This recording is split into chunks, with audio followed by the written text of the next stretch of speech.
Iñaki Gabilondo. Son las 8:30 de la mañana. Las 7:30 en la Casa Museo de José Saramago, en Tías, Lanzarote. Buenos días, mundo. ¿Quieres un café?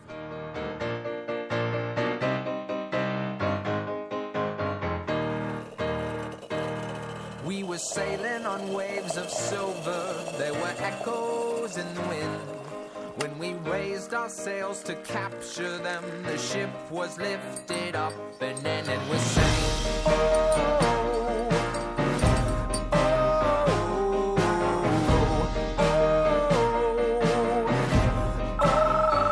La cafetera de radiocable.com. Dirige Fernando Berlín.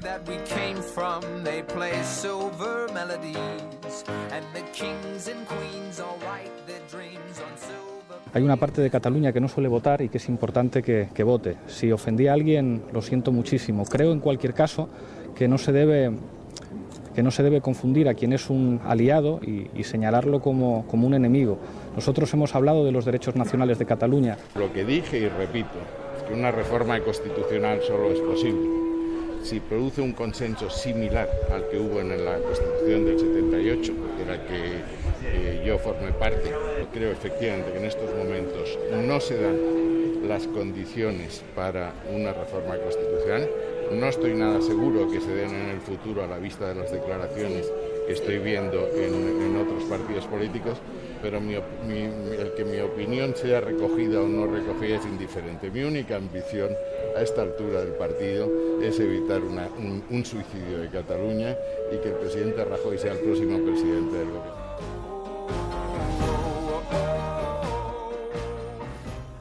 No puede ni va a haber un pacto entre Podemos e Izquierda Unida. Los pactos, insisto, no pueden ser entre dos formaciones sin luz y taquígrafos. No ha habido negociaciones de ninguna parte, con ninguna persona ni ningún partido ha habido negociaciones. Lo que tiene que haber es un pacto entre todas las fuerzas sociales rupturistas que incluyen a Podemos, a Izquierda Unida, a ECO, a Nova, a Iniciativa, a Compromís y a muchos ciudadanos de diferentes formaciones políticas e incluso sin adscripción política. Nuestro objetivo no es un pacto Podemos-Izquierda Unida. Nuestro objetivo es una candidatura unitaria que va mucho más allá de Podemos y de Izquierda Unida. Yo hubiera deseado, como la inmensa mayoría, que hubiera habido unanimidad. Por España no ha quedado, lo digo honradamente, ¿no? Pero en fin, ha habido 4 países que no lo han aceptado. Y lo que hoy, pues a fecha en la que estamos, 14 de septiembre, no es posible, yo estoy convencido que será posible el próximo 8 de octubre. Y como digo, esta cifra de 120.000 personas refugiados a reubicar será puesta nuevamente sobre la mesa y si no es por unanimidad será por mayoría cualificada. Que en materia de asilo hay 2 cosas que debe fijar con claridad la Comisión Europea. Primero, cuáles son los países a cuyos nacionales se les puede dar derecho de asilo y cuáles no. Es decir, lo que no puede ser es que haya personas que porque hay un problema en Siria vengan de países donde no tienen ese tipo de problemas y se les dé el mismo derecho que a quien tiene derecho a ello, que son los refugiados sirios.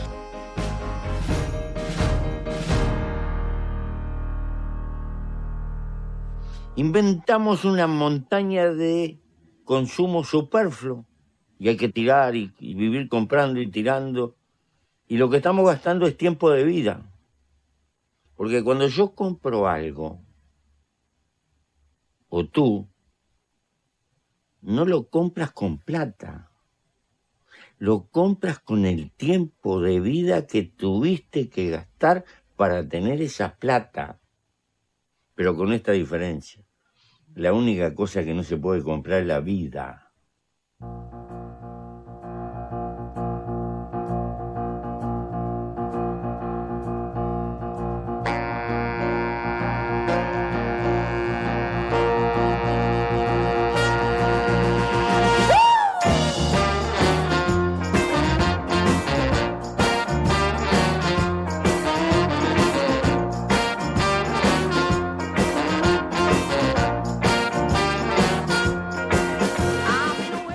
Palabras de José Mújica pertenecen a un documental, a una película. Es una serie de películas, nos la envió ayer Luis Carlos a través de Twitter.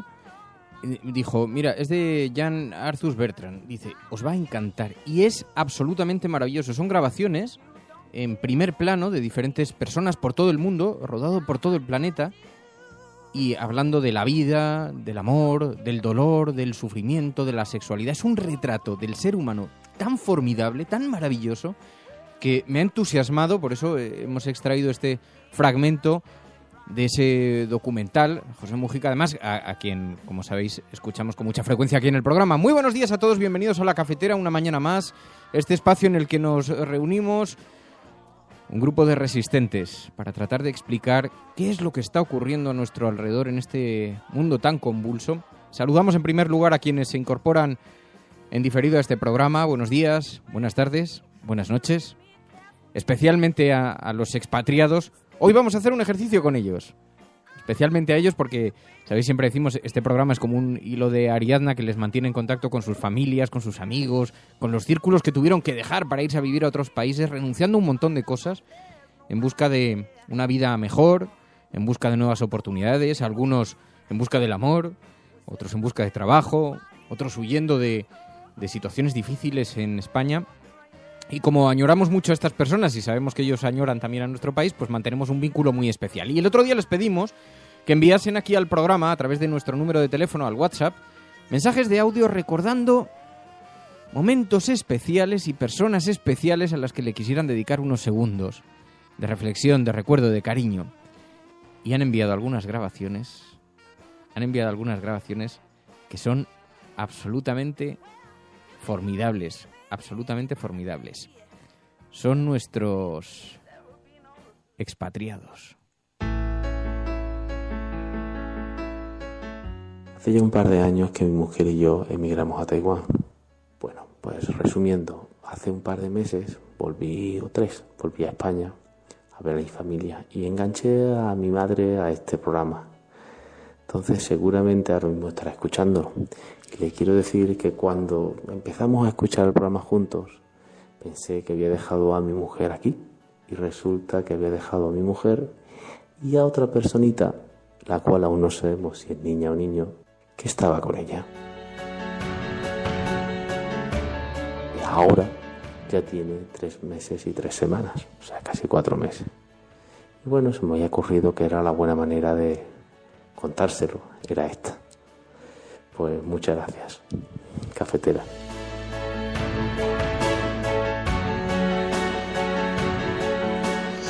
Hola Fernando, soy Alba desde Santiago de Chile. Llevo casi 3 años viviendo acá y el año pasado, en Navidades, después de pasar las primeras vacaciones, después de 2 años sin ver a mi familia, el día que me iba, mi sobrino de 9 años me dio un abrazo que según él me tenía que durar por lo menos por otros 2 años más, porque sabía que no nos íbamos a poder volver a ver en todo ese tiempo. Entonces para mí mi recuerdo de mi familia es ese abrazo, y sigo soñando con ese abrazo. Nada, simplemente compartirlo con todos vosotros, que los que estamos expatriados, la verdad es que echamos de menos a las familias. Un saludo y un abrazo desde Chile.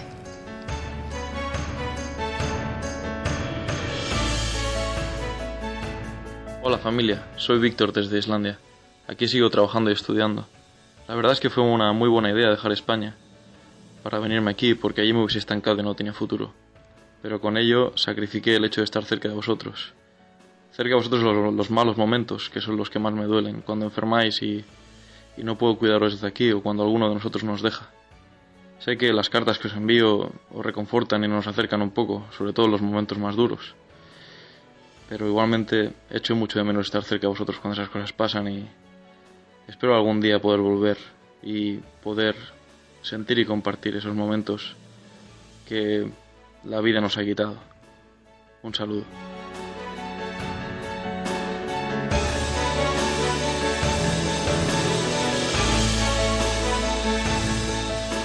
Radiocable.com.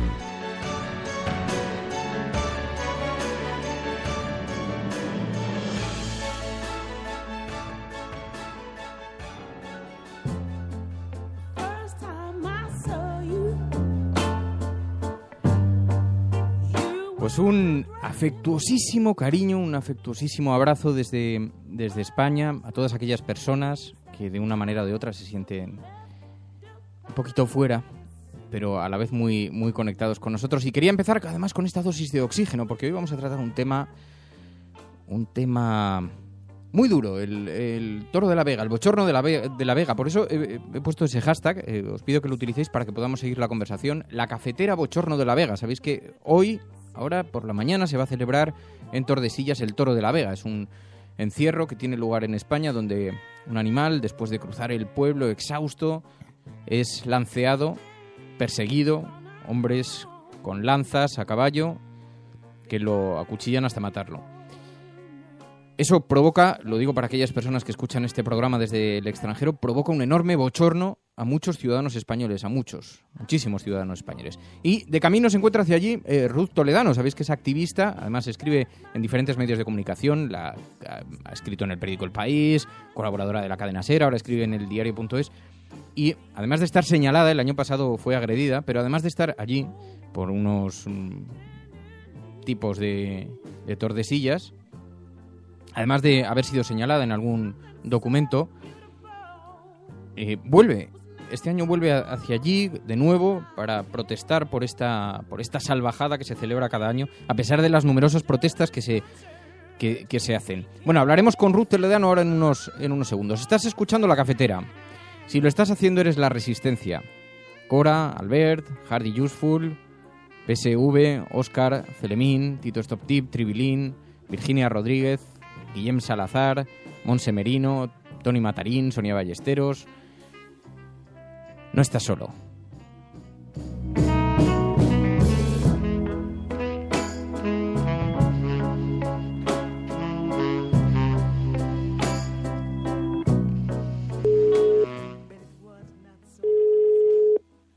Hola, Fernando. Ruth, ¿qué tal? ¿Cómo vas? Radiocable.com. Ruth Toledano, muy buenos días. Buenos días, Fernando. Bueno, vuelves de nuevo a Tordesillas, donde va a tener lugar el Toro de la Vega.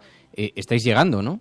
Sí, estamos llegando, voy en coche y estoy a unos 20 kilómetros de la localidad de Tordesillas, donde van a lancear hoy a Rompesuelas si no se puede impedir.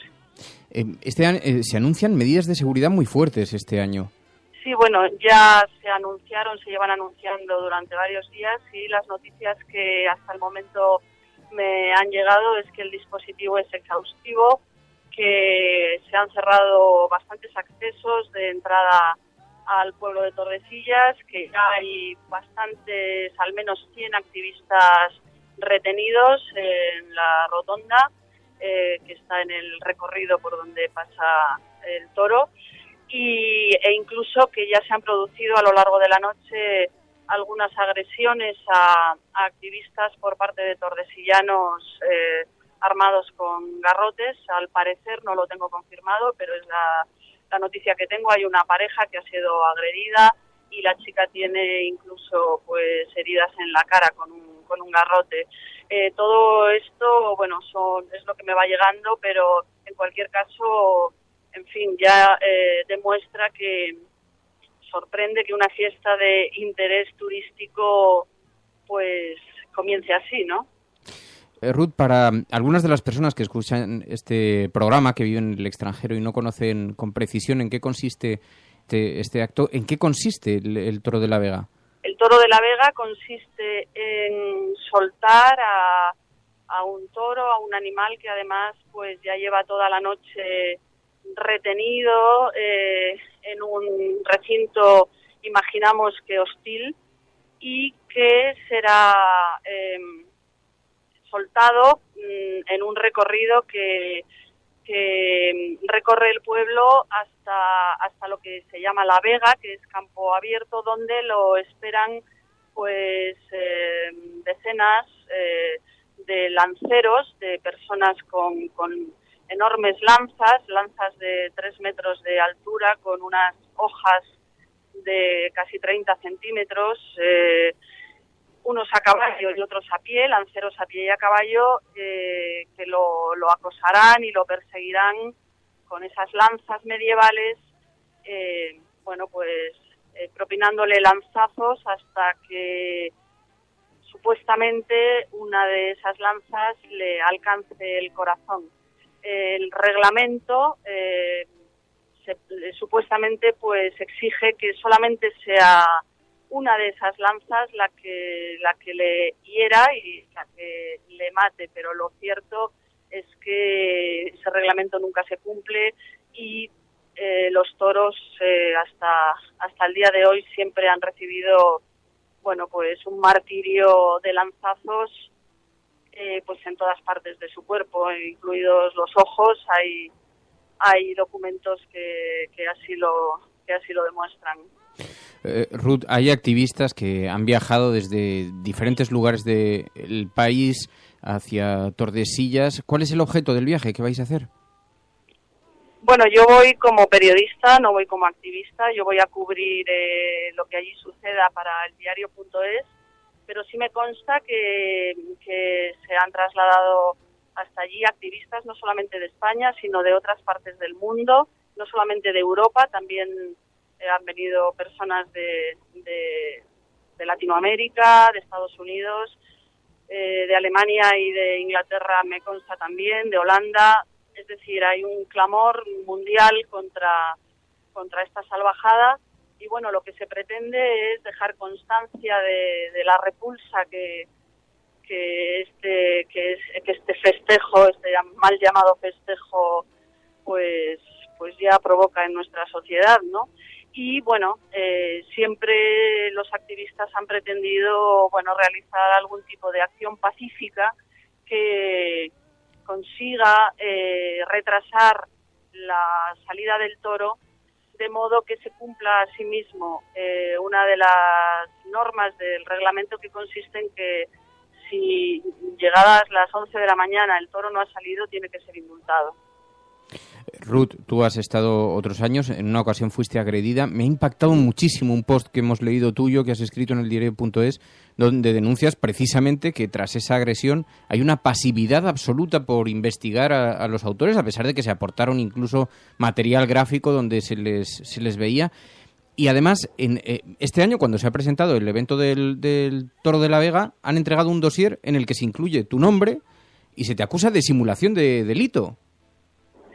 Sí, bueno, son sus métodos que podríamos tildar sin ninguna duda de mafiosos, porque consisten en marcar un objetivo, es decir, en señalar personalmente a alguien. En este caso soy yo, pero yo solamente represento pues algo que ellos no quieren tener, que es la prensa informando. No es la primera vez que los periodistas son agredidos en Tordesillas en el ejercicio de su profesión. Muchas veces han sido agredidos verbalmente, agredidos incluso físicamente, reporteras por el suelo, cámaras de fotos y cámaras de televisión rotas y, amenazas de muerte, amenazas de, insultos, todo eso. Yo fui agredida reiteradamente de forma verbal el año pasado. Durante 2 horas me estuvo acosando una persona que está perfectamente identificada porque hemos aportado fotografías e incluso vídeos en los que agrede a otras personas. Yo lo denuncié. Esa denuncia fue archivada en Tordesillas y gracias al recurso que presentó mi abogada, la audiencia provincial obligó a que fuera desarchivada, y no solamente eso, sino a que el Cuerpo Nacional de Policía procediera a la investigación pertinente para identificar al agresor. Hasta el día de hoy no ha sido así, lo cual resulta muy sorprendente en una localidad de 9.000 habitantes, donde pues es fácil reconocer a una persona que además iba en compañía, lo vi, del presidente del Patronato del Toro de la Vega, el señor Gerardo Abril.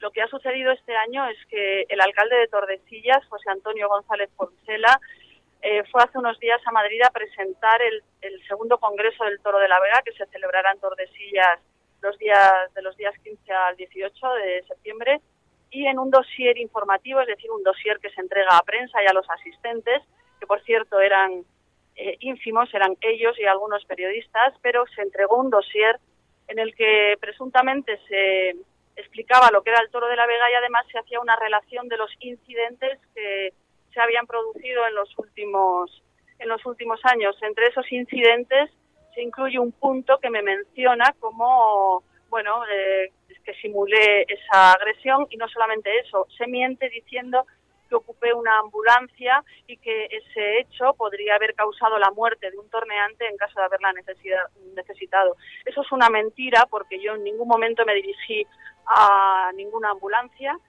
ni recibí asistencia en ninguna ambulancia. Yo fui atendida en el centro de salud de Tordesillas y luego presenté con el parte de lesiones la correspondiente denuncia en el puesto de la Guardia Civil.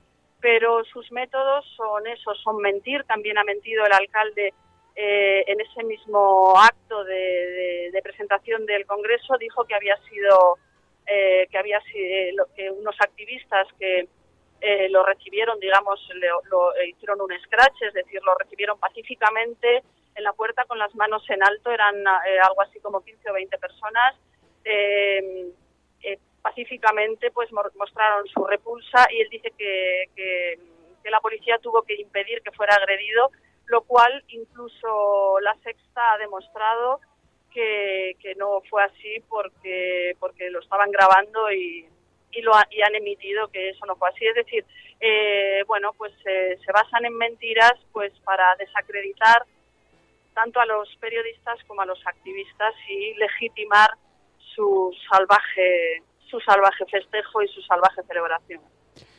Pues Ruth Toledano, de camino a Tordesillas. Ruth, te agradezco muchísimo tu trabajo y que hayas atendido esta llamada, Ruth. Cuídate mucho, hablamos y estamos en contacto, quedamos en contacto. Muy buenos días y muy buena suerte. Muchísimas gracias a ti, Fernando, y a todos los profesionales que estamos intentando hacer un periodismo ético. Radiocable.com.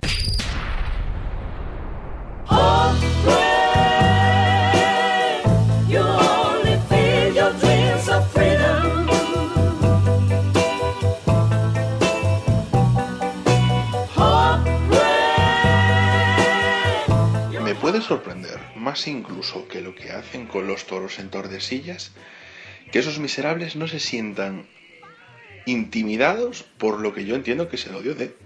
Me apuesto a que millones de españoles y de la prensa internacional y viven como encerrados en su burbuja, es su costumbre y no les importa. Eso ya sociológicamente ya me fascina.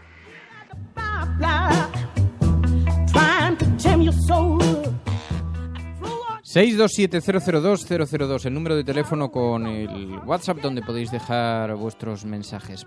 ¿Habéis escuchado el testimonio de Ruth Toledano? Es desolador por el retrato que hace de la especie humana y de estas personas de Tordesillas que encuentran el disfrute en la tortura, en el acoso a un pobre animal. Por cierto, he visto una imagen dramática. Hay una mujer, una activista, que saltó el otro día al ruedo de una plaza de toros, y cuando el toro estaba agonizando se abrazó al animal y describió después lo que sentía, y describió cómo respiraba y cómo intentaba sacar fuerzas para poder respirar. Y la ceguera de los españoles en este asunto es tan brutal. Está cambiando mucho, porque hay muchísima sensibilidad creciente, porque este es un país en el que la cultura del respeto a los animales es relativamente reciente. Aquí, hasta hace 2 días, en cualquier pueblo apedreaban a un gato o a una... Y eso está cambiando, por fortuna, para este país. Pero es increíble la desidia general que hay en torno a esto, ¿no? Que se permita lo que va a ocurrir hoy es una cosa desoladora. Y Ruth Toledano hacía una reflexión. Estoy viendo que los mensajes que estáis enviando a Twitter, a Internet, son de esta naturaleza también. Habéis logrado, además, ya que sea trending topic. Dice Josep María, hay algo de sociopatía en esto, generada por el capitalismo. No sé si es por el capitalismo, si está relacionado con la naturaleza del ser humano, Pero luego toda la suerte de justificaciones que se lanzan en torno al asunto, ¿no? Como recuerda Roberto Domingo, dice que el toro no sufría, Fernando, que no te enteras, ¿no? Durante años se nos ha estado insistiendo sobre la fortaleza del toro, sobre la casta del toro, lo que era capaz de soportar, de aguantar. Y mientras tanto tragando y tragando con el sufrimiento de los animales, ¿no?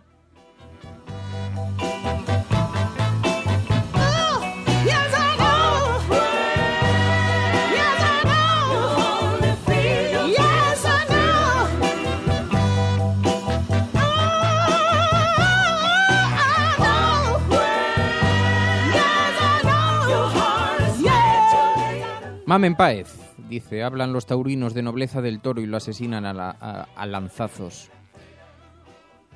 Este es un mensaje para aquellas personas que escuchan este programa desde fuera del país, que son numerosas, y aquellas personas especialmente que no son de España.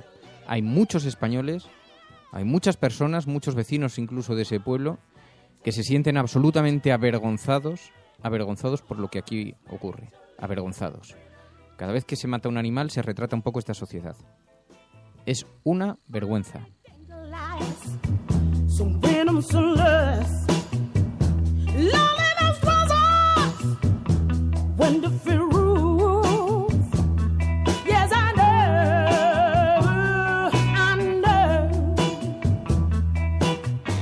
Beatriz en Twitter dice, hay personas que disfrutamos con el cine, la música, la lectura, el deporte. Otros torturan animales por diversión. Dice Cora, se han trasladado activistas de todo el mundo, decía Ruth Toledano, en ese clamor mundial contra la salvajada. PSV, me encanta esta reflexión que haces, PSV, porque tienes mucha razón. Dice, país maravilloso que tortura su propio símbolo mundial.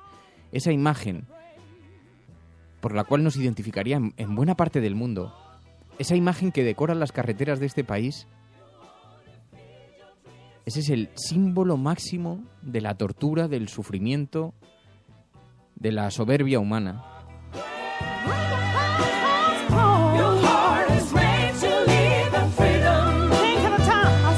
Y claro, la cuestión, como dice Galgo Callejero, dice, no es que se mate, es que lo maltratan hasta la muerte. Es que supone un divertimento, la demostración de que el ser humano, la soberbia del ser humano es capaz de perseguir y dar caza y muerte a un animal, provocándole terribles heridas durante... Es una cosa insólita, sinceramente es una cosa absolutamente inexplicable, ¿no? Porque luego está todo el discurso este de los que defienden esa celebración, que dicen, bueno, pero ¿es que acaso no coméis carne? Primero, nadie está orgulloso de la forma en la que se maltrata a los animales, sea en las circunstancias en las que sea. Pero ni muchísimo menos, además de no estar orgullosos, se justifica la tortura hasta la muerte. Así que todavía hay espacios bien diferenciados, ¿no? Y en todo caso, efectivamente, tienen razón. Ese es un debate que también hay que abordar. Pero estamos en el que estamos.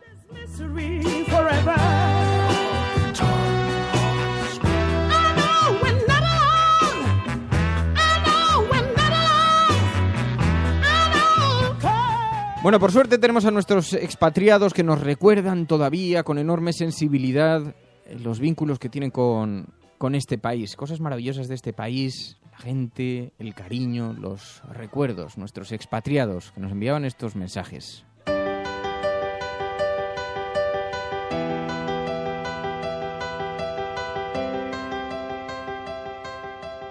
Ahora que las dos vamos a estar exiliadas, cada una en una ciudad de este viejo continente, pienso en la suerte que tenemos de poder viajar para estudiar y trabajar, y de la gran fortuna de haber ampliado nuestro nido de amor a 3 ciudades.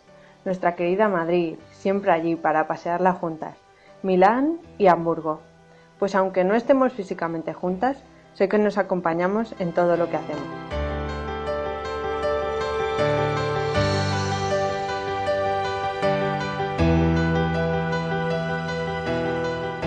Hola Fernando, soy Carlos, soy de Elche, llevo viviendo en Berlín 2 años y medio aproximadamente y yo quería dedicarle, este espacio a mi sobrino que se llama Eloy, que tiene casi 4 años, pero es inteligentísimo.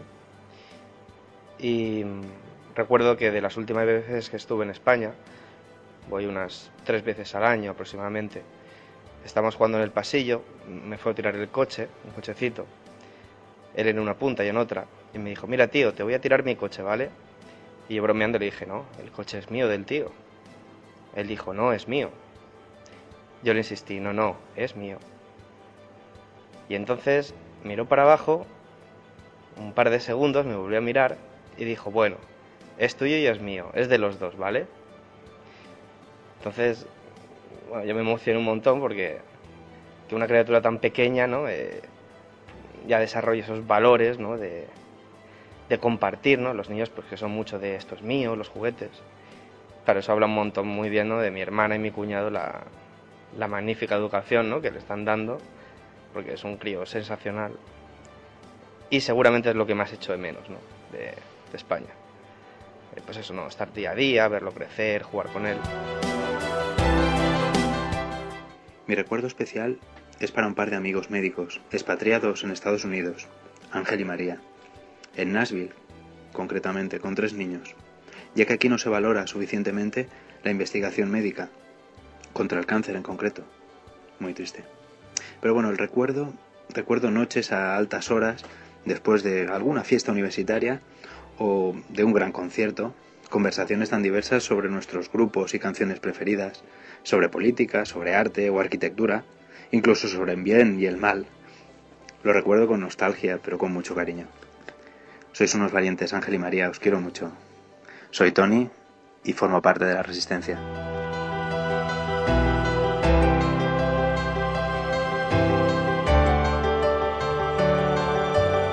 Tu colaboración es importante.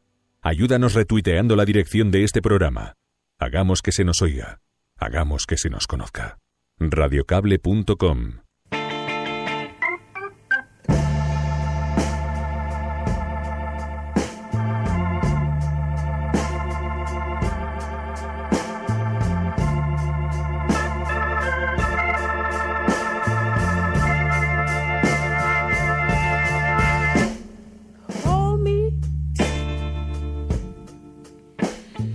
Bueno, pues ese es uno de los focos informativos hoy, lo que ocurre en Tordesillas, uno de los focos informativos de este país. He tenido conversaciones con algunos corresponsales internacionales y hay un enorme interés porque, lo decía antes, la forma en la que una sociedad trata a sus animales, en cierta forma retrata también a esa ciudadanía, y es un asunto que provoca llama mucho la atención en el extranjero, y los medios de comunicación llevan estos días el tema, lo hemos visto recogido por diversos medios internacionales y hay mucho interés en este asunto, pero es evidente que no es el único asunto de la actualidad, hay asuntos gravísimos también.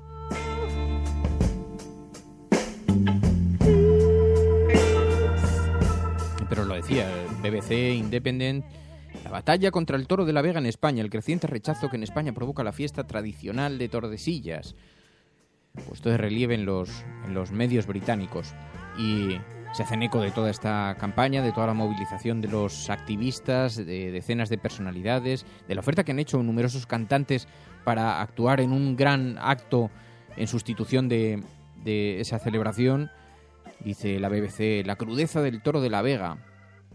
Dice, incluso en España, donde el concepto de la lucha entre el hombre y la bestia domina buena parte de las fiestas populares, incluso ahí, hasta el toro de la Vega se ve como una práctica de especial crudeza, dice la BBC. Ojo también que efectivamente algunos de los mensajes que estoy leyendo en Twitter decían, bueno, pero no cerremos este asunto en torno solamente al toro de la Vega, porque el maltrato animal se practica en muchos de los pueblos de este país, en las fiestas patronales, a lo largo de todo el verano, ofreciendo imágenes absolutamente lamentables, bochornosas, del trato que damos a los animales. Y es verdad, es absolutamente cierto, ¿no? Y también, ya sabéis, yo no he escondido nunca que soy especialmente militante contra las corridas de toro y contra todos aquellos actos que ataquen a los animales, ¿no?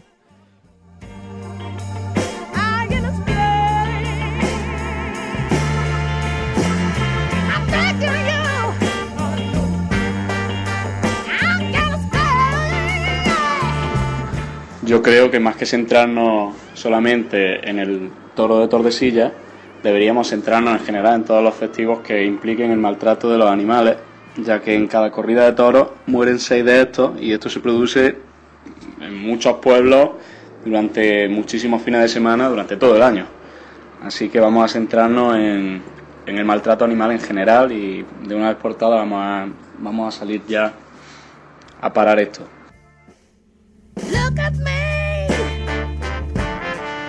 Absolutamente de acuerdo, absolutamente cierto, tienes toda la razón. También te digo que el toro de la Vega es un símbolo formidable, porque retrata la inhumanidad, la carnicería que son capaces de practicar algunas personas por disfrute. Y esto, el retrato es tan evidente que tiene consecuencias no solamente para eso, sino para todos aquellos festejos que en los que está en los que el foco consiste básicamente en el maltrato animal, ¿no? Y aquí, ojo, muchas otras fiestas se han prohibido, que ya no se lanzan cabras desde los campanarios. También al pueblo le parecía entonces que era una tradición que desde fuera se intentaba cercenar y se consiguió prohibir.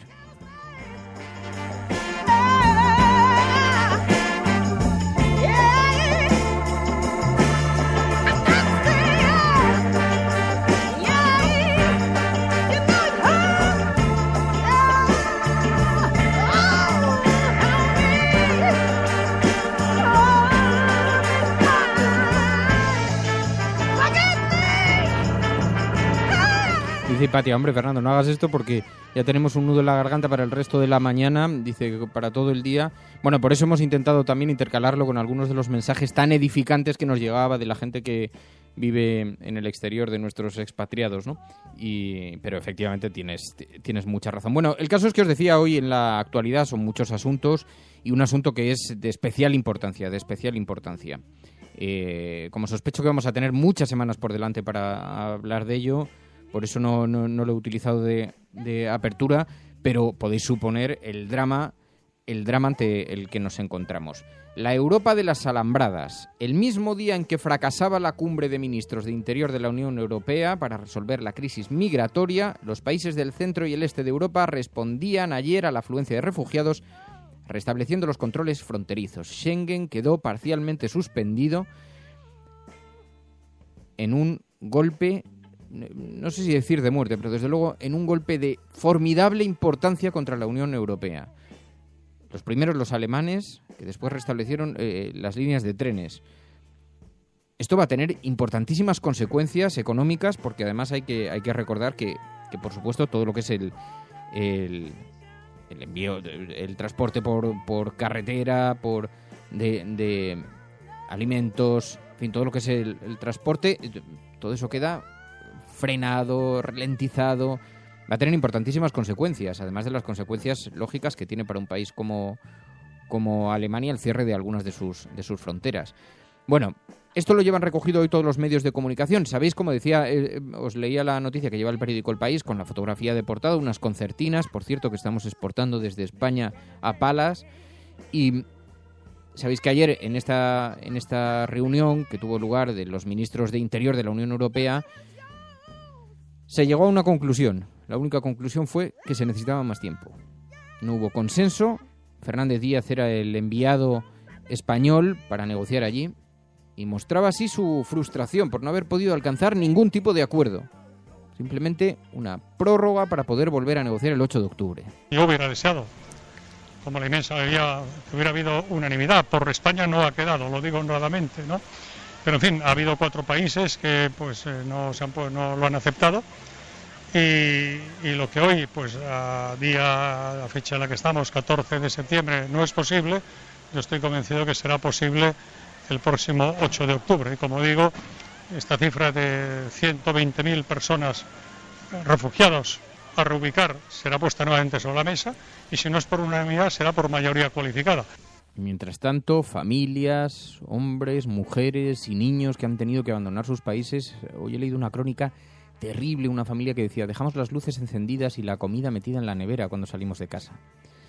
Y mientras tanto siguen buscando una oportunidad, caminando por Europa, perdidos, desolados, en soledad. Me parece, esto es una vergüenza. El retrato del género humano, desde luego, es bochornoso.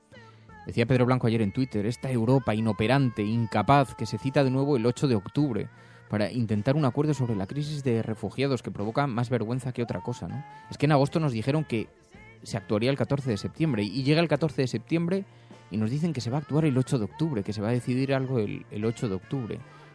Estamos ante una burocracia inútil. Inútil. Y mientras tanto, decenas de personas vagando por Europa buscando simplemente un refugio. Es una cosa insólita.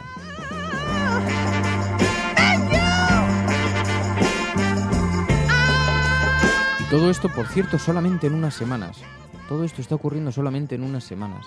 Así que, desde luego, el horizonte no es nada halagüeño. ABC. La Unión Europea no logra una política común sobre refugiados. Los ministros de Interior ni siquiera consiguen imponer la participación obligatoria en el reparto y aplazan a octubre la asignación de cuotas por Estado. Bueno, Mariano Rajoy también se pronunció ayer. Y entonces dijo lo que pensaba. Para vergüenza de los ciudadanos, otra vez. Es decir, lo que no puede ser es que haya personas que porque hay un problema en Siria vengan de países donde no tienen ese tipo de problemas y se les dé el mismo derecho que a quien tiene derecho a ello, que son los refugiados sirios.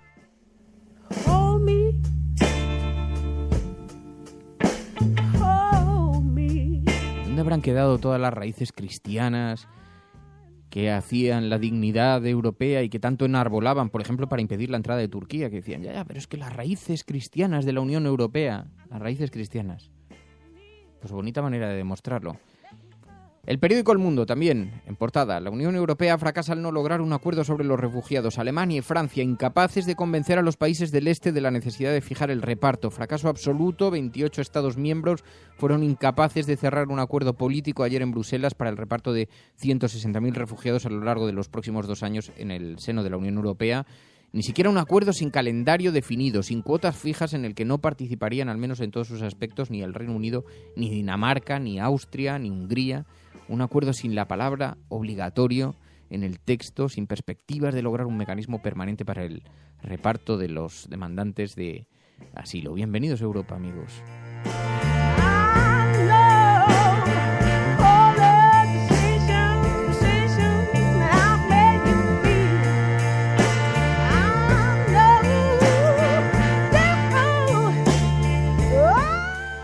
Y el periódico de Cataluña, igual, denunciando también esta suspensión de Schengen. Los controles fronterizos se extienden por Europa. Austria, Eslovaquia, Holanda y Hungría imitan la medida alemana. La Unión Europea rechaza las cuotas de asilo tras un duro debate. Bueno, resulta que también se ha hablado mucho estos días sobre si es legal o no la suspensión de Schengen, y parece que en el tratado viene perfectamente definido, viene recogido que en caso de que haya un riesgo interior para alguno de los países, tiene la capacidad y la potestad de cerrar las fronteras, de suspender Schengen. Lo que pasa es que esto se pensó con un objeto más bien relacionado con la lucha contra el terrorismo y está siendo aplicado por razones puramente de control de la migración y de las solicitudes de asilo, ¿no? Lo cual puede ser legal, pero desde luego tiene un altísimo componente de inmoralidad.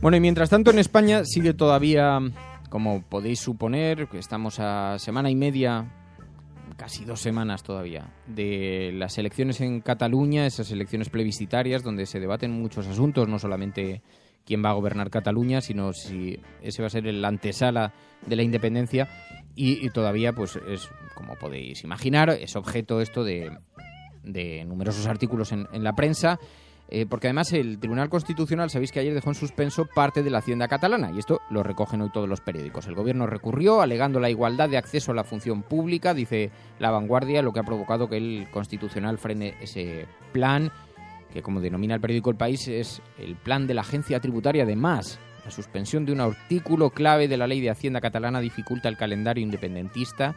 La Generalitat insiste en que seguirá adelante. Sí, porque aquí hay un asunto muy debatido, que es qué va a suceder el día que, imaginemos, se declara unilateralmente la independencia y la gente tiene que decidir entre seguir pagando los impuestos o no pagarlos. Es decir, declararse en insumisión fiscal.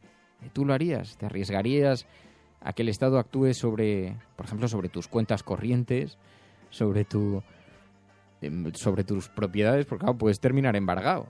Tienes que pagar impuestos. Eso no solamente las personas, las empresas. Es un monumental lío, ¿eh? Esto no es una broma. Y ahora con el frenazo del plan de la Agencia Tributaria y demás, pues dan un paso más en esa dirección. Ahora el gobierno español parándolo con el tribunal, utilizando la herramienta del Tribunal Constitucional. Bueno, El País, El Mundo, La Vanguardia, lo llevan en sus portadas.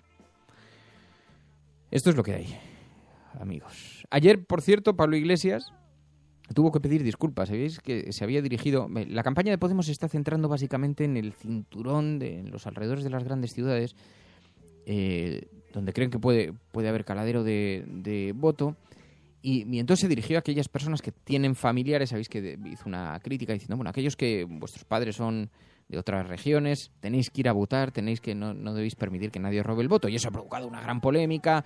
Unos activistas de la CUP irrumpieron en un acto de Pablo Iglesias y bueno, pues ayer Pablo Iglesias se disculpó. Hay una parte de Cataluña que no suele votar y que es importante que vote. Si ofendí a alguien, lo siento muchísimo. Creo en cualquier caso que no se debe confundir a quien es un aliado y señalarlo como un enemigo. Nosotros hemos hablado de los derechos nacionales de Cataluña. Dijo Pablo Iglesias y, bueno, también Margallo tuvo que matizar su propuesta de reforma constitucional. Sabéis que este verano es que ha sido una broma, porque parecía que había una enorme desidia en el gobierno sobre cómo afrontar este pulso del independentismo catalán, ¿no? Y entonces, al principio de verano, se empezaron a escuchar algunas voces dentro del gobierno, el propio Mariano Rajoy, hablando de la posibilidad de una reforma constitucional, intentando probablemente anestesiar ese fenómeno que está sucediendo en Cataluña. Entonces, abriendo la puerta a una posible reforma constitucional. Margallo se sumó hace 2 días, pero es que ya habían empezado las matizaciones dentro del gobierno diciendo que no, que eso no iba a suceder ahora, que no era el momento, que no era el contexto. Bueno, pues Margallo se salió del relato y dijo que sí que era necesaria reformar la Constitución para buscar otra forma de acoger a las comunidades autónomas que presenten este sentimiento, ¿no? Bueno, se montó un lío en el gobierno monumental y ha tenido que matizar sus palabras. Donde dije, digo. Lo que dije y repito, es que una reforma constitucional solo es posible si produce un consenso similar al que hubo en la Constitución del 78, de la que yo formé parte. Creo efectivamente que en estos momentos no se dan las condiciones para una reforma constitucional. No estoy nada seguro que se den en el futuro a la vista de las declaraciones que estoy viendo en otros partidos políticos, pero el que mi opinión sea recogida o no recogida es indiferente. Mi única ambición a esta altura del partido es evitar un suicidio de Cataluña y que el presidente Rajoy sea el próximo presidente del gobierno. Así que donde pudo haber una reforma constitucional, ahora se reservan esa carta por si hay que utilizarla en otro momento, no vaya a ser. En el fondo, lo que algunas personas tenemos la sensación es de que se está librando una enorme batalla retórica, que todo el mundo cree que no vayan a llegar al destino que están anunciando, incluidos los independentistas, que piensan que quizá se está librando un pulso, pero para obtener otras cosas, y no la independencia, sino pues, algunas mejoras en la situación fiscal, etcétera, etcétera. Pero lo que nadie cuenta es que por el camino se pueden quedar muchas cosas. Y hay que recordar que en el escenario en el que estamos hoy, había mucha gente que creía que jamás llegaríamos a este escenario. Entre ellos Mariano Rajoy, que pensó que nunca llegaríamos donde estamos hoy. Así que mucho cuidado, a ver si con tantos estrategas de salón nos vamos a encontrar con la independencia sobre la mesa y que nadie haya hecho nada pensando que era mejor reservar la carta para otro momento. Mucho cuidado, ¿no? Bueno, mientras tanto siguen los líos sobre la forma de las elecciones generales y el debate que se ha establecido en torno a cómo se va a presentar Izquierda Unida y cómo se va a presentar Podemos. Si van a ir por libre o van a ir de la mano, van a ir bajo el mismo paraguas, van a utilizar sus siglas o no. Podemos parece que no quiere renunciar a sus siglas, pero está dispuesto a ir de la mano con alguna formación tipo ahora lo que sea. Ahora ganemos, o ganemos ahora, o la fórmula que sea. Y Alberto Garzón habló ayer de esto. Dijo también que Izquierda Unida no puede ir de la mano con Podemos, así fríamente. No puede ni va a haber un pacto entre Podemos e Izquierda Unida. Los pactos, insisto, no pueden ser entre dos formaciones sin luz y taquígrafos. No ha habido negociaciones de ninguna parte, con ninguna persona ni ningún partido ha habido negociaciones. Lo que tiene que haber es un pacto entre todas las fuerzas sociales rupturistas que incluyen a Podemos, a Izquierda Unida, a ECO, a Nova, a Iniciativa, a Compromís y a muchos ciudadanos de diferentes formaciones políticas e incluso sin adscripción política. Nuestro objetivo no es un pacto Podemos-Izquierda Unida. Nuestro objetivo es una candidatura unitaria que va mucho más allá de Podemos y de Izquierda Unida. Así que no se despeja la incógnita, aunque todo indica que Podemos en algunas regiones acudirá de la mano a las generales de alguna formación donde estén incorporados también fuerzas como ECO, como Izquierda Unida, como otros partidos políticos, en algunas regiones, no en todo el país, ¿no? Y en ese debate es en el que están ahora mismo. Bueno, escuchas La Cafetera. Si lo estás haciendo, no estás solo.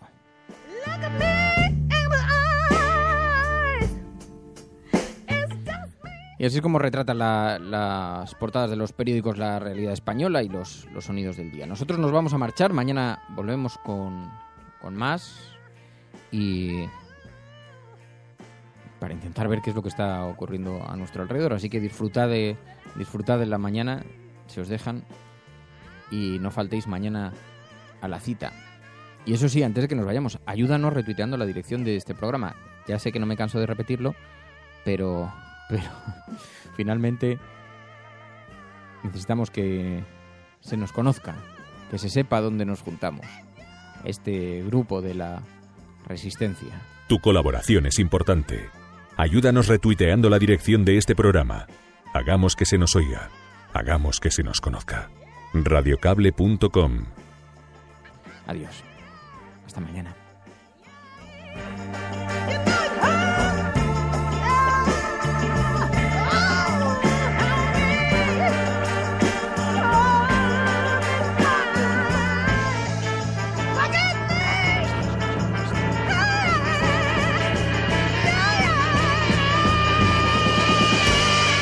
A quien está escuchando esto, si lo estás haciendo, eres la resistencia y no estás solo. Buenos días, buenas tardes o buenas noches.